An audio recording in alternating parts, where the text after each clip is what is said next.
ये पापा बचाओ कैसे भी करके आग लग गए। आप अकेला तो बेटा है, मेरा एक लड़का था, मैं दूसरा कोई नहीं। पापा मुझे बचा लो वरना मैं मर जाऊंगा।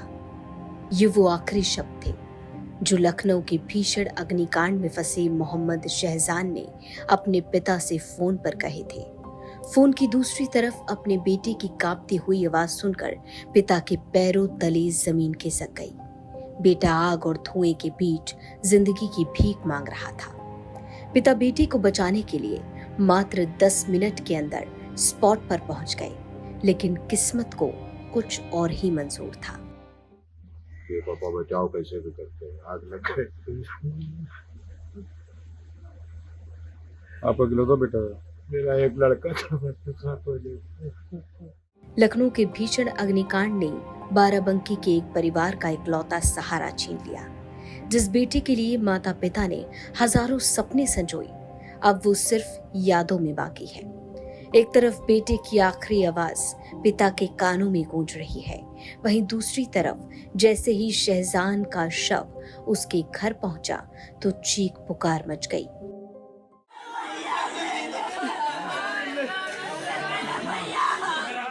बाराबंकी के फतेहपुर कस्बे का ये घर, जहां कभी शहजान की हंसी गूंजा करती थी, आज वहां सिर्फ सिसकियां और मातम पस रहा है।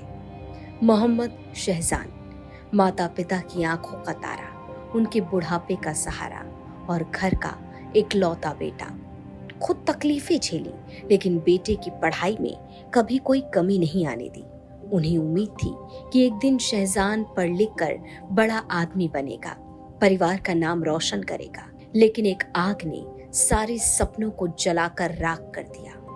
हादसे के वक्त शहजान को शायद ये एहसास हो गया था कि मौत अब उससे सिर्फ कुछ कदम की दूरी पर है। चारों तरफ धुआं था, सांस लेने में मुश्किल हो रही थी और बाहर निकलने का रास्ता नजर नहीं आ रहा था। ऐसे में उसने अपने पिता को फोन मिलाया। फोन उठाते ही सिर्फ बेटे ने यही कहा, पापा मुझे बचा लो, मैं फंस गया हूँ, मर जाऊंगा। भैया ने फोन किया था 2 घंटे 20 मिनट में। क्या हुआ? ये पापा बचाओ कैसे भी करके आग लग गए। आप अकेला तो बेटा है, मेरा एक लड़का था, मैं दूसरा कोई नहीं। दम घुटने से हुआ था ये? दम घुटने से हुआ मतलब? दम घुटने से हुआ। अच्छा अच्छा। आग का उसके बदन पे कुछ नहीं है, कोई किसी ने। ऊपर का ताला बंद होने की वजह से बच्चे बाहर भाग नहीं पा रहे। मोंटी गया, मोंटी तो बंद रहती है, उसको खोल भी नहीं पा रहे इसकी वजह से। ऊपर का हाँ, जीने में और बाथरूम में चले गए थे बच्चे सब। वही नहीं था, दूसरा आने जाने का रास्ते नहीं था, एक ही रास्ता था, उसे जाओ। बिल्डिंग में ना कोई खिड़की ना विंडो, कुछ भी नहीं था। ये शब्द सुनकर पिता तुरंत दौड़ पड़े। रास्ते भर उनके कानों में सिर्फ बेटे की आवाज गूंजती रही। उन्हें भरोसा था कि वो पहुंच जाएंगे तो अपने लाल को बचा लेंगे। लेकिन जब वो मौके पर पहुंचे तो आग मौत बनकर पूरी बिल्डिंग को निगल रही थी। एक तरफ आग की ऊंची ऊंची लपटें थी और दूसरी तरफ अपने बेटे को बचाने की तड़प। पिता बार बार अंदर जाने की कोशिश करते रहे, लोगों से हाथ जोड़कर मदद मांगते रहे, लेकिन उनके बेटे को कोई बचा नहीं पाया।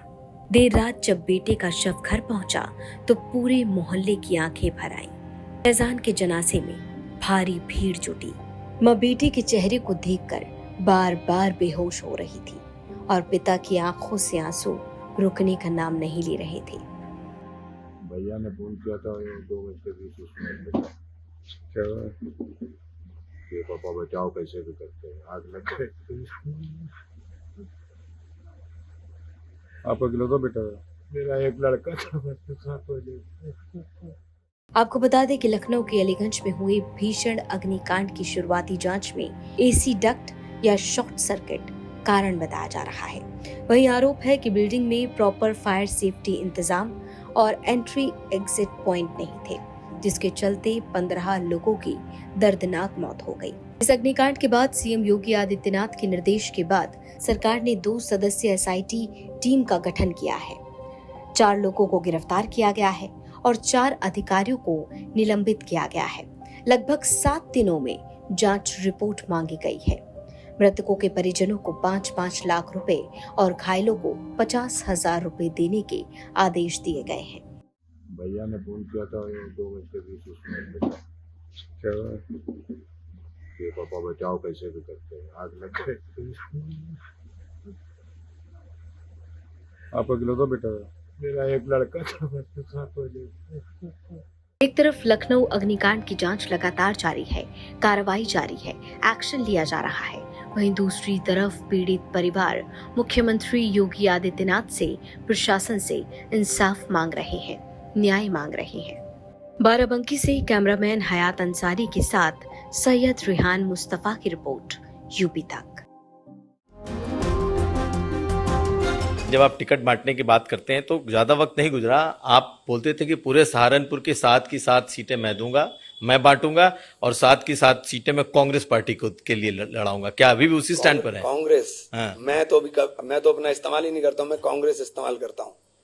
कांग्रेस जो कांग्रेस की वो होगा, ये कांग्रेस का मजबूत जिला है और सब कांग्रेस की सीट यहां लड़ेंगी। 2017 में 5 नहीं लड़े थे क्या हम? 2017 में तो अखिलेश जी मुख्यमंत्री थे, तब भी तो मैं 5 ही लिए थे, तब तो मैं एमपी भी नहीं था। तो इसमें आश्चर्यचकित करने वाली तो कोई ऐसी बात नहीं है जो मैंने बोल दी है। इसमें कोई आश्चर्यचकित करने वाली बात नहीं है। अखिलेश जी मुख्यमंत्री थे, मैं कुछ भी नहीं था। 5 लिए थे हमने, 5 लड़े थे, तो अब के लड़ दूंगा तो कौन सी बड़ी बात होगी? तो 5 लड़ेंगे या 7 लड़ेंगे? नहीं, 5 ही लड़ेंगे। 5 ही बोला था मैंने, 5 ही लड़ेंगे। अब लड़ेंगे इंशाल्लाह। मतलब सहारनपुर की 5 सीटें कांग्रेस पार्टी ही लड़ेगी। हाँ, तो क्यों पहले भी लड़े थे भाई। 2017 में जब थे तब भी लड़े थे, अब भी लड़ देंगे। उसमें कोई आश्चर्यचकित करने वाली बात थोड़ी है। तो आशु मलिक को इस बार आप जिताने की कोशिश करेंगे? किसको? आशु मलिक को। देखिए, मेरा से आशु मलिक, आप पता नहीं आशु मलिक को क्यों मेरे साथ जोड़ते हैं। कोई मेरा वहां मेरा कैंडिडेट है, 47,000 वोट से जीता हूं मैं वहां से, और इनकी मुखालफत के बाद जीता हूं, कोई इनकी माफकत के बाद नहीं जीता हूं। मैंने कहा मैं मुनाफिक नहीं हूं। अगर मैं मुखालफत करूंगा तो ओपन करूंगा, ओपन कह रहा हूं कि नहीं लड़ाऊंगा, मेरा कैंडिडेट लड़ेगा। मैं कोई ऐसा नहीं हूं कि आप मेरे साथ रहेंगे और मेरी पीछे से काटेंगे, नहीं। इमरान मसूद है मेरा नाम। मैं किसी की मुखालफत पीछे नहीं करता हूं। मुझे जो करना है फ्रंट पे करूंगा, पीछे कुछ भी नहीं करूंगा। तो इस बार आप क्या करेंगे? मेरा कैंडिडेट लड़ेंगे, 5 लड़ेंगे ना, कहता हूं मैंने, 5 लड़ेंगे मेरे। और कोई आश्चर्यचकित करने वाली बात नहीं। पिछली बार भी लड़े थे 2017 में भी, अब के भी लड़ेंगे। इसमें कोई ऐसा वो नहीं है।